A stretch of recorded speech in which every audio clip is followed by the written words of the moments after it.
Howdy, y'all. Welcome to The Fly-In, a podcast brought to you by the New Dems. Today is Monday, April the 28th. We took a 2-week break from recording during the district work period, but we're back today as lawmakers fly into D.C. for the week. I'm Mark Veasey. We're here to run through what you might have missed when we were away, and the most important things you need to know about Congress and the country this week. We're excited to be joined by two guests today. Congresswoman Kristen McDonald Rivet, a freshman from Michigan who's already making big waves in D.C., and of course our good friend Congressman Jim Himes, a former New Dem chair and current ranking member on the Intel Committee. First off, let's take a look at some of what you might have missed since the last episode. In case you missed it, these are three of the craziest ass things that happened since we last met. Escalating trade war with China. We have the Abrego Garcia case and the illegal deportations to El Salvador. And of course, old Pete, Signalgate, Jim Himes from Connecticut. Man, we want to get your take on all of those. Jump right in. Let's start with the trade war, because I was just visiting up in my district a couple of companies, and here's why it's crazy ass, right? And we all know China's been predatory with respect to, steel and that kind of thing. So in a very limited way, maybe you go after, rolled steel, cold rolled steel. Here's what's happening. Cannondale bicycles, they're in my district. Carbon fiber bike frames, they're only made in China, and it takes a long time to figure out how to manipulate the layers of carbon and everything. So they're not going to get made here anytime soon. And so now people who are buying bicycles are going to pay 100 and whatever it is, 45% more for that bicycle for something we're not going to make here anytime soon. And secondly, I don't have a ton of industry in my district, but I do have some that do high-end stuff, but the inputs are Chinese. So these are manufacturers in my district that are getting badly hurt by these Chinese tariffs. Every car in America has some sort of Chinese component in it, and so many other things that are made, and people need to realize that it's going to affect their bottom lines, their families' bottom lines. And some stuff we're just never going to do here, right? That's right. There's tariffs on coffee right now. That's right. We don't grow coffee, and we're never going to grow coffee in the United States, and yet we're paying more for it. Let me also ask you about the illegal deportations to El Salvador. Why is that a big deal? Because I know that there are probably some people out there that are like, yeah, something's finally happening on immigration.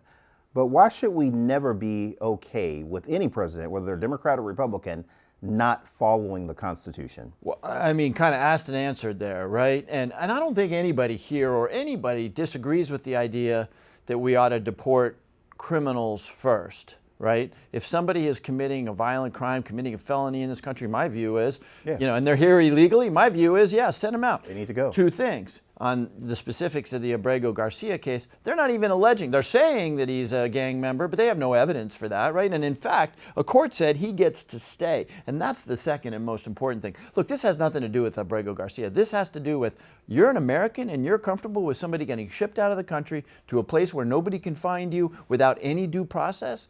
I mean, Mark, we were just talking about this. You know this. We have a long tradition in this country of overstepping constitutional bounds. Mm-hmm. Probably the worst example in at least in the last 60 years or so was longer than that, I guess. But American citizens of Japanese descent were rounded up in World War II based on a racial ethnic thing. And now, I mean, let's face it, right? I mean, when they say MS-13, when they say El Salvador, they're talking about Latino immigrants, right? I didn't see a whole lot of Swedish immigrants or Ukrainian immigrants getting shipped to this prison in El Salvador. So, I mean, it has but look, no American should ever be comfortable with their government violating the law. And look, it was a unanimous Supreme Court decision that this administration violated the law. I'm curious about since you're the senior Democrat on the House Intelligence Committee. Pete Hegseth, turns out, guy was sharing war plans with another group of people. His buddy, brother, I think his personal lawyer, and wife. His wife. I want to just get your take, but also like when you ask for a briefing, I'm assuming they don't just send you something over Signal, right? I mean, Right. I mean, so the Signal issue is just super clear, right? And they're all wrapped around the axle of whether it was classified or not. If it wasn't classified, that in and of itself is a huge problem. Scary if it was. Because you don't have to be too smart to know that in advance, talking about what weapon systems, F-18s launching at 0900 in good weather, I mean, this is the kind of stuff that our enemies would pay immense amounts of money for because it's very valuable information. It's by the grace of God that we don't have dead pilots, right? Because we could capture that information off Signal using some sort of technology that we have. So the Russians and the Chinese could. And if they'd captured it and sent it to the Houthis, we'd have dead pilots right now. Absolutely. That's why this is so serious. But it's part of a larger issue. You see Pete Hegseth responding on Twitter to people who are poking at him, right? This is not a serious guy. No. And that's probably the most serious job in Washington, right? I mean, we've got 11 or 12 aircraft carriers out there at every given moment with 6,000 people on them. We got people doing lethal activities, every single potentially lethal activities. That's the most serious job in Washington, and this is one of the least serious guys that's ever been in that job. When you're in D.C., you will get intelligence briefings, mostly in a skiff, which is a secure room. We spend probably tens, maybe hundreds of millions of dollars every single year so that sensitive stuff inside the government can be communicated safely. And there's two pieces to that. One, the technology, which when you're up on Signal looking at it on your phone, in some restaurant, that is not secure. And number two is need to know. That's a critical aspect, right? So Hegseth's lawyer, Hegseth's wife, they don't need to know this stuff. We're all humans. We make mistakes. Pete Hegseth's wife, how well trained do you suppose she is in maintaining the care of classified information? So it's both a violation of the technology that we spend hundreds of millions of dollars on, but also it's just expanding the circle of people, somebody of whom could make a mistake, and that winds up with sunken ships or dead pilots. I hope that people realize that that's dangerous now. Do you think that people are starting to realize, are you seeing any polling to suggest that maybe people are starting to realize that Trump's foreign policy and everything going on around Hegseth is really bad for the country? Well, it feels like a movie to me, right? Because with all this craziness, we're forgetting how very serious that job is. Yeah. So you can spin out, because they're all in the movies, you can spin out 20 scenarios that become pretty terrifying. North Korea starts fueling a missile with a nuclear tipped missile. They're fueling that missile. The president calls up the Secretary of Defense. What's going on? There's an imminent terrorist attack. The Secretary of Defense is right at the junction of all of the information and the war plans and all that stuff. That's a terribly serious job requiring unbelievably good judgment. This is not a guy who's shown anything approximating good judgment. Yeah. Anyone who just listened to that is not going to sleep well tonight, Jim. Welcome to my world. Yeah. Hey, thanks for doing this. Yeah, thank you. Thanks, Jim. It's great being with you guys. Up next, the Cost Check-In with Congresswoman Kristen McDonald Rivet. Wow, the Trump baby tax. Can you believe that? The Trump baby tax. Strollers and car seats are up 30% due to Trump's tariff taxes. And 97% of car seats and 87% of strollers are made in China. What do you think about that? Yeah. Mom of six. Yes. Yeah. Tell us, Mom. Tell us what you think. Yeah. Yes. I just, it is unbelievable that we are looking at upping cost at this particular moment. Right.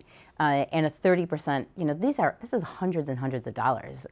Baby things are expensive. Baby things are very expensive. So, I remember when I was bringing my kids, you can't leave a hospital with a baby without a car seat. That's right. These are things that are really, they're absolute must-haves for our newborn baby. Typically, our parents are really, really struggling. I know in Michigan, we've got folks who are looking at child care bills of $12,000 to $14,000 a year. The cost of diapers, holy cow, right? Yes. All of these things, when we look at the baby equipment that you absolutely have to have in the first couple of years, I mean, you've got kids, you've got all that stuff around. While what we heard overwhelmingly last year, was things are too expensive. And it's very hard to raise a family. Yes. Now we're at a place where not only are we, is the president moving a tariff plan that's raising the cost of baby equipment, but at the same time, we are not advancing solutions that can make childcare more affordable. We've got proposals on the table. I'm introducing a bill next week to do that.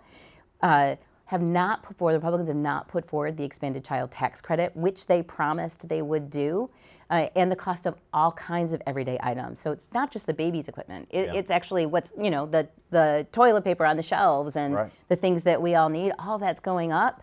And in the middle of that, My favorite is that there's this talk about how do we get women to have more babies. $5,000. Right. Like $5,000, like that's a Right. joke. That's like nothing. It's nothing, particularly if you think about $5,000 and potential loss of Medicaid, Right. Which funds half of the births in Michigan are funded by Medicaid, Right. and so we're going to cut that and then make everything more expensive, and it's laughable to think that they're going to put a proposal like that forward. Yeah, no, it's a joke. And other countries that have tried to give people money to have Right. babies, it just doesn't work because the amount of money that you would actually have to give in order to entice someone to have additional kids, it would be so astronomical that it's just not, it's not doable. Yeah, I think it's just this fundamental misunderstanding about why people aren't having more babies. Right. And so, first of all, if somebody doesn't want to have a baby, we should not be enticing them to do it. Right, exactly. But secondly, when I hear, so I've got 6 kids, 5 of them are adults, no grandkids, even though our oldest is in her early 30s. A couple of them are married. Because what my kids are saying is, we think we have to choose between kids and a retirement. Yeah. We don't know if we can have kids and be able to even think about ever affording housing. They're very worried about the cost of everyday items. Right. So it's not about, hey, here's a $5,000 check, go have a baby. It's about making it easier and more affordable to have a baby. Right. So we should bring down the cost of the baby equipment. Exactly. We should be making sure that childcare is available and accessible to everybody. Right. Those are things. And then, we need to do some work on our public schools. That's how you get people to have more babies. Right, exactly. All right, so 3 big things. Number 1, first 100 days of the Trump administration and the Congresswoman's first 100 days. So, getting a sense as to what life is like for a member of Congress, but certainly the first 100 days. We're going to talk about the reconciliation package, the timeline, what we know as members of Congress in terms of what they propose, how it will work, and what folks should expect. And then number 3 is DOGE and Social Security and your experience with this. So let's start with the first 100 days. A couple of things, It is clear from recent polling that the American people see it the way I think the 3 of us do, which is this is pure chaos. Yeah. Blatant corruption. Yeah. There's a level of cruelty that I've never seen in American policy. And nearly 6 in 10 Americans are angry, are disapprove. Yeah, people are realizing that this shit is crazy. Yeah. And so as you sort of size this up, what are the biggest things that stood out for you? I mean, you saw the polling, right? Right. What stood out for you? I think when I think about the first 100 days, polls come and go. I think it's interesting that you're seeing a steady decline in his numbers. And, in my district voted for Donald Trump. But what I hear is this chaos. How is this helping anything? How is cutting Medicaid? How is going after Social Security? How is the on-again, off-again tariff? How is that helping anybody? Because what we're really seeing is prices start to rise, which is a promise unfulfilled, which is, I think, very frustrating by people. What has surprised you, frustrated you, and what excites you? I mean, what is it like as a new member of Congress? I mean, it's been a lot. I think my mother would have said, "Sweet baby Jesus," right? First of all, I never want to forget how critical these jobs are, and how privileged we all are, and honored we all are to be a part of it. And one of the things that I have really loved, and frankly surprised me a little bit, because the reputation in coming to Washington is just very different than the reality. And one of the reality pieces for me is how amazing my colleagues are. Yeah. And especially the incoming Democratic freshman class. I mean, holy cow! It just we've got 3 doctors and rocket scientists, right? And I actually think that most people are here to make things better. On the downside, I did not expect, we knew from the first Trump administration that there was going to be chaos and a lot of, angry tweets at 2 o'clock in the morning. But we've gotten to this place where it is ugly and cruel and really meant to just be something that benefits a very small percentage of the country. As we sort of approach the next 30, 40, 50 days, the biggest thing that's going to happen up here is this budget bill. They're going to spend $4 to $5 trillion on tax cuts, mostly tax cuts, the vast majority of which will help the wealthiest people in the United States. They're going to pay for it by adding trillions of dollars to the national debt and cutting almost $1 trillion in health care. In addition to other cuts. You and I both serve on the Energy and Commerce Committee, but they're going to ultimately have to vote on a bill in our committee. Yeah, they will. That cuts $880 billion, most of which will come out of Medicaid. Yeah, they're going to say work requirements, we're cutting fraud, waste, and abuse. They're going to, say all of those lines over and over again. But man, this is going to be a gut punch. And how do you to a lot of the people that serve on that committee that are Republicans, and it's going to be painful, and their people are going to feel it. Let's turn to DOGE and Social Security. What's your experience been? So the Social Security office in my district in Saginaw was in one of those flash documents that they put up for 24 hours and then pull back down as an office that was intended to be closed. But let me just put forward what I think is pretty clear here, that I think that you both are talking about as well. They are talking about efficiencies. They are talking about rooting out fraud and waste and those sorts of things. But what they're really talking about is putting barriers in place for people that they can't get to the benefits, which is how they receive the savings that they're looking for, which is essentially what this is. In Saginaw, they had the office on the list of ones to be closed. And we, as you can guess, objected to that, and then objected to that again. And then we just started holding rallies outside of the office and really calling them out, right? The administration says we're not touching Social Security, but then they put these offices across the country on this list. Had a gentleman in my district, 60 years old, he had a stroke, and became suddenly blind overnight. So for him to take the Social Security office out of the community, on top of the continued pressure to, pull back ability to call in and have phone service, the ability to access in any other way, was actually taking Social Security away from him. Yeah, absolutely. 100%. So we held a big old press conference, and we had seniors with signs and did the thing, and we had the media show up and called the White House and said, what's your comment on the closure of the Saginaw White House? And they, fussed a little bit, called me a name or so, but they What actually did they call you? They called me. It doesn't matter, but it's a badge of honor. It's a badge of honor. I really but, want to know. Yeah, I know, right? Google it.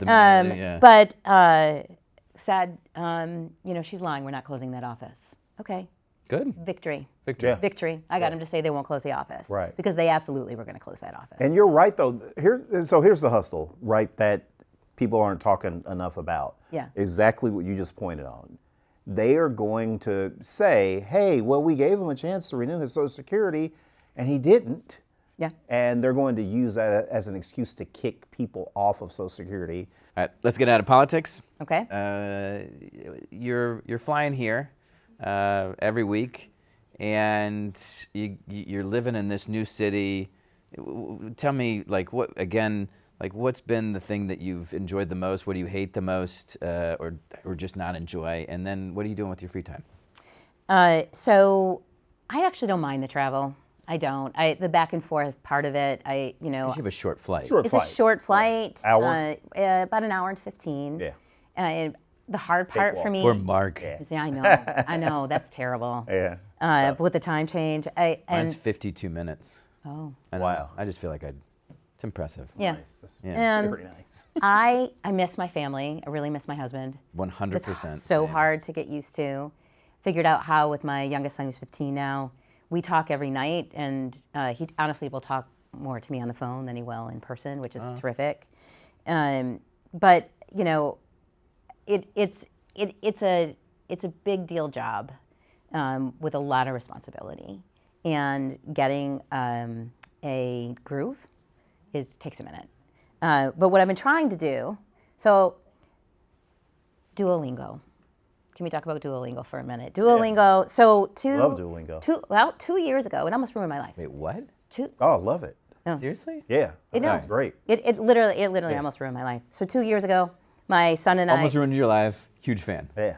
Okay. Well, we were going to take this trip to Quebec City. So my son and I decided we're going to download Duolingo and we're going to learn French. So we download it, but I am insanely competitive and I love positive validation. And Duolingo sort of has my number, right? So you get points for doing so many things per day. Oh, they gamified it? They gamified it. There's a leaderboard. We work up levels. So we get on there, and my most competitive daughter also comes on, and my son drops out after 4 days, and then we start going, and we each of us had a streak that was over a year. It was like 400 days or something, and we were ruining our relationships. So we would miss dinners because we were falling down on the leaderboard, and we would. It's just so consistent. And I don't know any French. It's a year and a half later. Not great? No, my French is terrible. I know very little French. Are you doing it now? No, but I am going to give it another shot and try to commit to, because I paid for it for a really long time. So here's my thing. I'm going to try to use some of this like travel time to reacquaint myself with Duolingo to try to learn a minimal amount of French. You're going to stick to French? Yeah. You think that's the problem? Maybe French is the problem. I didn't. No. There was nothing. I was curious. All right. Thank you so much. Yeah, you're welcome. Thank you. You've been one of the brightest stars, and people love you in the caucus. And thank you for joining us. Goodbye doesn't mean the end of you and I. And this is the conclusion of this week's episode of The Fly-In. We want you to join us for next week's episode. And we just want to encourage each and every one of you to follow us at New Dem Coalition on Instagram, on Facebook. And thank you for joining us this week. We'll see you next time.